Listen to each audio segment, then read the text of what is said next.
ते त्यांना ते अध्यक्षपद मिळालं, त्याचा ते गैरवापर करत आहे आणि त्याचा तो गैरवापर म्हणजे ज्यांचे ड्युट्या करतात त्यांना ते धमकी देतात की ड्युट्यातून काढतो, नाहीतर तुम्ही मला महिना आणि पैसे द्या.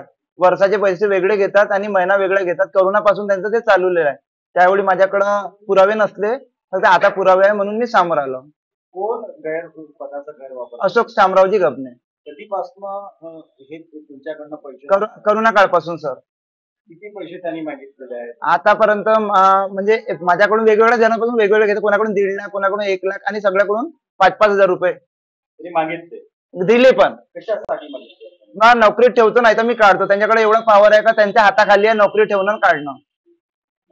आज 2.5 ते 3-3.5 वर्ष होऊन राहिले आहेत. कोरोना काळात त्यांनी पैसे घेतले आहेत नोकरीसाठी. तुम्हाला नोकरीवर लावलेलं आहे. आता एवढा उशिरा तुम्ही आरोप काय करता? कारण तो नंतर अजून रिटर्न आला आमच्याकडं आणि त्यावेळी आमच्याकडे सबूत नव्हते.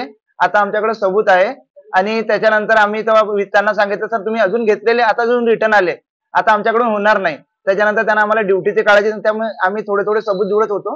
म्हणून आता लढाचा ताकद आली की आमच्याकडे सबूत आहे.